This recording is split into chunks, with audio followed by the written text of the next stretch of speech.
¿Y si os digo que el disco de grandes éxitos de un artista no fue un disco, sino 23? Suena locura, ¿verdad?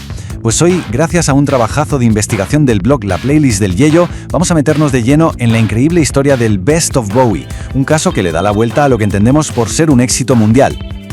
A ver, vamos a pararnos a pensar un momento. ¿Qué es un gran éxito? Parece una pregunta fácil, pero ¿un temazo que lo peta en Madrid es el mismo que arrasa en Tokio o en Los Ángeles? Pues va a ser que no, y la respuesta es mucho más complicada de lo que parece.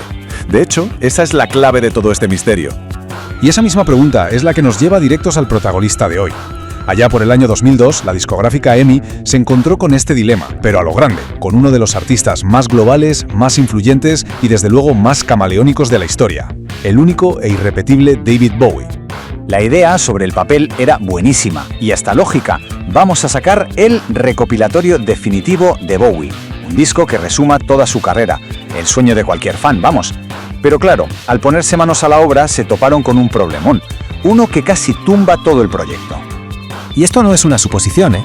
La propia discográfica lo dijo. Cuando intentaron hacer una lista de canciones que funcionara en todo el mundo, se dieron cuenta de que era misión imposible. Una canción que había sido un número 1 absoluto en Holanda, por decir algo, en Chile casi ni la conocían. Así que lanzar un único best-of significaba básicamente ignorar lo que la gente de cada país sentía por su música.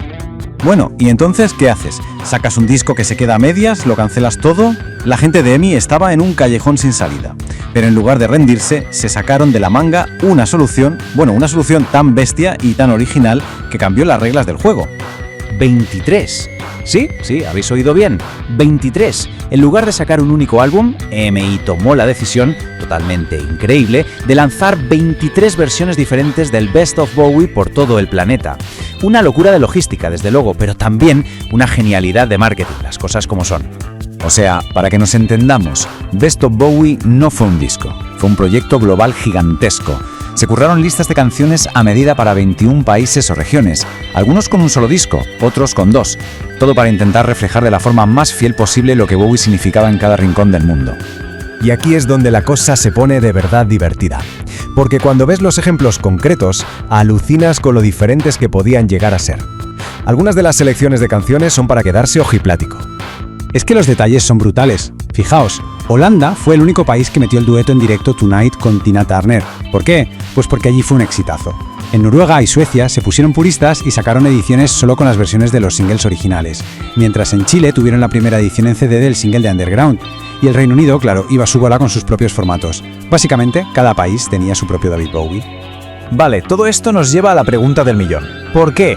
¿Por qué la fama de Bowie estaba tan fragmentada por el mundo? La respuesta, la pieza clave de este puzzle, la encontramos en una década muy concreta. Una década de sintetizadores, hombreras y sobre todo de éxito a raudales. Efectivamente, los años 80. Esa fue la década en la que David Bowie pasó de ser una estrella de rock de culto, un ícono de la vanguardia, a convertirse en una mega estrella del pop a nivel mundial. Fue su Big Bang comercial, el momento en el que se coló en todas las casas del planeta, pero de formas muy distintas. Es que fue un no parar. Empezó la década con Ashes to Ashes, luego en el 83 el álbum Let's Dance fue un fenómeno planetario. Le siguieron Blue Jean, el himno Dancing in the Street con Mick Jagger para el Live Aid, bandas sonoras como Absolute Beginners. Bowie estaba en todas partes, sí, pero el single que sonaba en bucle en la radio de un país podía ser totalmente distinto al del país de al lado. Mirad esta tabla, porque lo deja clarísimo. Si comparamos el segundo disco de las versiones del Reino Unido y de Estados Unidos, ambos cargaditos de temas de los 80, las diferencias cantan. Lovin' the Alien, un temazo en el Reino Unido, ni siquiera aparece en la versión americana. Y al revés, canciones como Cat People solo estaban en la edición de Estados Unidos. Esto no es casual, ¿eh? Es el reflejo exacto de las listas de éxitos de cada sitio. Entonces, ¿qué conclusión sacamos de toda esta movida? ¿Qué nos dice esta estrategia de marketing tan rara sobre el legado de un artista tan complejo como era David Bowie? Pues nos dice varias cosas, y muy importantes. Primero, que su música gustaba en todo el mundo, pero de formas muy distintas. Que su impacto cultural no fue una cosa única, sino que se adaptó a cada lugar. Y sobre todo, que la idea de un único mejor Bowie era literalmente imposible. Su explosión pop en los 80 fue tan bestia que cada público se creó su propia versión del ídolo. Y esto nos lleva a una reflexión final que ya es muy personal. Después de conocer esta historia, la pregunta es inevitable. para cada uno de nosotros, ¿cuál sería nuestro Best of Bowie definitivo? ¿Qué canciones no podrían faltar por nada del mundo? Ahí está al final la verdadera magia de su música. Y con esa reflexión musical en el aire lo vamos a dejar. Para más historias y análisis tan buenos como este, de verdad, echadle un ojo al blog La Playlist del Yello. Mil gracias a ellos por la inspiración para este análisis y gracias a todos por acompañarnos en este viaje.